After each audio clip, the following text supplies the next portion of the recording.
Mes amis du vin! Welcome to Why Nothings with Snug. With me, Snug. This is week 3. This week, we have the Rhone Valley. Why does that matter? It's a big place. The Rhone River starts by Switzerland, where it's cold. The river ends down near the Mediterranean, where it is hot. Very different temperatures. And that's why we have to talk about Northern Rhone and Southern Rhone almost as two separate places, because they're very different, right? Swiss Miss, olives. Let's get into it. Let's start with Gigondas, Crozes-Hermitage. There is up north a big hill called Hermitage. And there's a little village stuck behind it, living maybe sometimes literally in its shadow. That village, Crozes, sells its wine under the name Crozes-Hermitage. It's like, it's tiny production in Hermitage. The entire hill is completely full. So there are no new producers. The wine you get from Hermitage is big, incredibly bold and subtle Syrah, and it is just outrageously expensive because it's one hill, and the entire hill is spoken for. But in the village right behind, especially since like the 70s, all the growers there are able to really make strides and improve. This little Crozes-Hermitage, Crozes, like near Charlottesville, Crozes-Hermitage, it's mostly Marsanne with a bit of Roussanne. Yes. Ooh. It's kind of medium, fullish body. It tastes softer than it smells in a way. It's very like round, it's smooth, it's rich.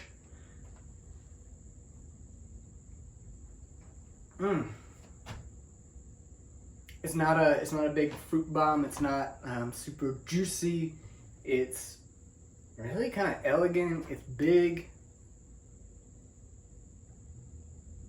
But yeah, definitely restrained. Almost soft on the edges. Yeah, it's like a Dr. J layup. That's gorgeous.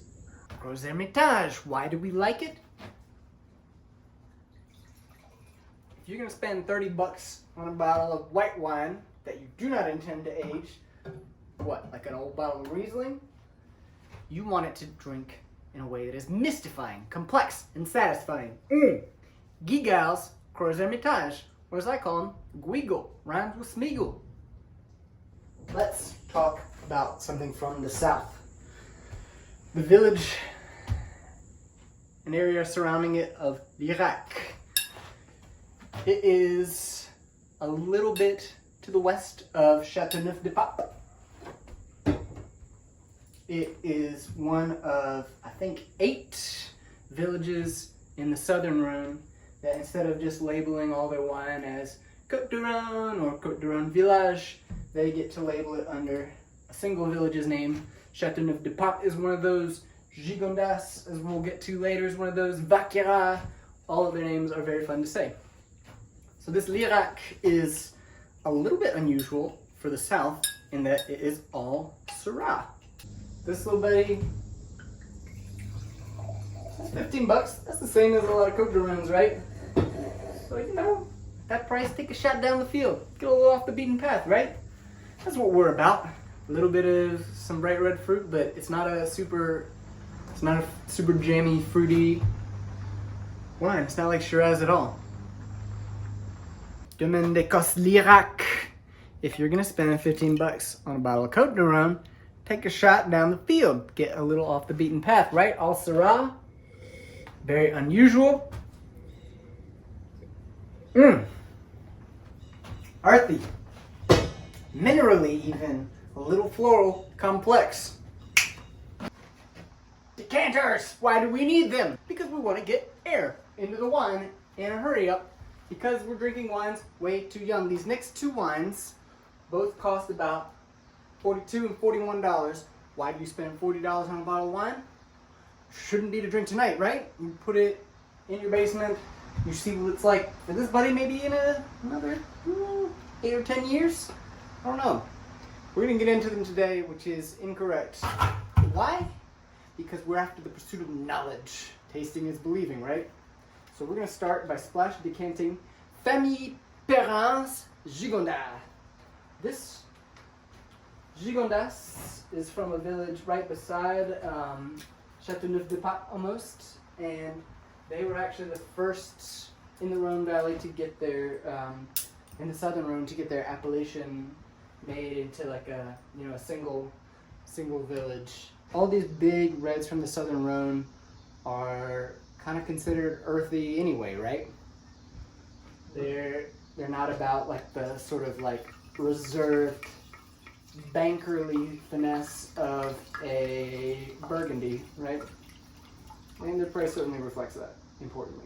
So, because we don't need to worry about a lot of sediment in an old bottle, splash it straight in, right? Give it a little swirl, because we want it to get some air. It is a little bit earthy.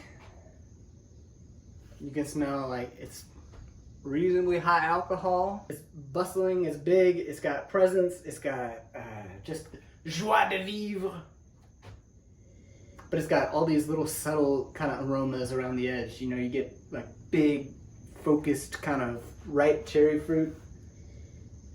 Then something kind of floral, something that makes me think of lavender, but maybe that's because I'm suggestible. I'm thinking about the south of France, but something really pleasant. So it's this kind of mix of light, delicate aromas and this big, bustling presence.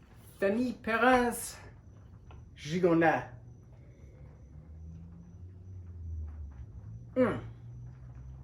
Bright, big, bold. Even already, since we opened it, what, 20, 30 minutes ago? Already it's more floral. You see cherries that seem more composed. Can cherries be composed? Yeah. Cherries can be decomposed if you leave them out in your compost bin, so surely cherries can be composed. Already feels more precise. You get more things that just seem in balance. So, it's a big boy. You can drink it soonish. A few years down the cellar won't hurt, but a little time in the old splashy decanter. That's a big boy that drinks fresher, brighter, and also more composed than a lot of them other Napa boys that you might be tempted to open. Uncle Rick. Napa is complex, but it's expensive and overrated in many ways. And in terms of a wine that's bold and fresh and bright, South of France might do it better. Just saying, bro. Saint-Côme, our house, I think based in Gigondas, but like a lot of folks in the Rhone Valley that have little holdings all over the place, I never hesitate to get my grubby little paws on some of their big bottles whenever I can. Today, we need to get some Saint-Joseph All Syrah. It's the 2018 vintage. We're expecting this to be a big boy, so same deal. We don't need to candle decant. We're not, we're not trying to do anything other than force a lot of air into this bottle so it approximates its future self. It's really, man, it's almost it's a texture of smell more than a smell.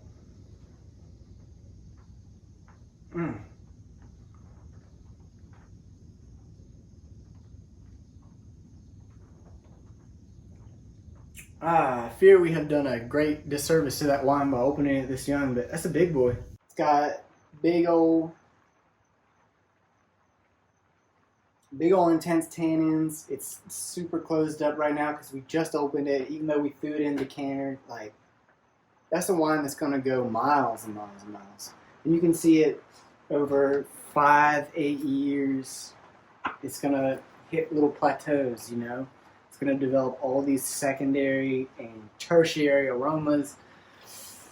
It's going to be a wine that you sit around in your finest smoking jacket, hold up to the light, and you say, yeah.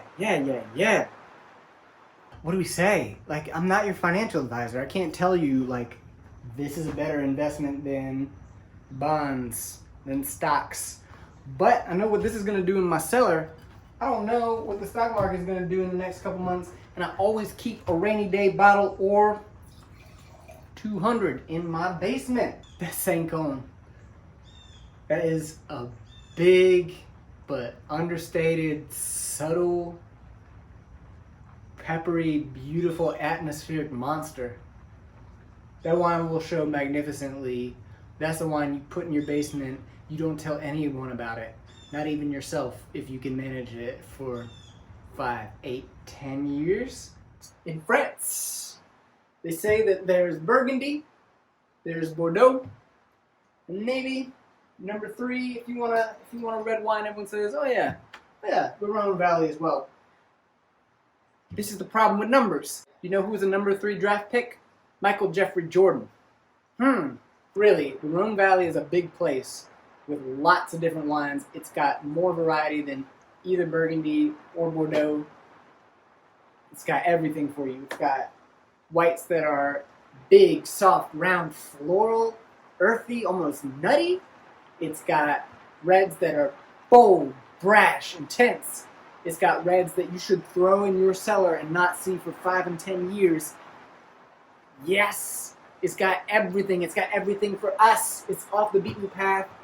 Let's do this. Let's buy up all the Rhone wine between us. And then we'll make a kingdom, a fortress, a hill even. We'll sit atop that hill. We'll look down on all the haters and we'll say, this flower is a wilting. Is that what we'll say? Yeah. Bobby Hill says it. It's good enough for him. It's good enough for us. You hear the thunder? That is our magnificent cue. Go out and buy up all the Rhone wine you can get your hands on. Some of it to drink now, some of it to forget about for a very long time. All of it to savor. Oh, yes. Up the wild-ass Rhone Valley.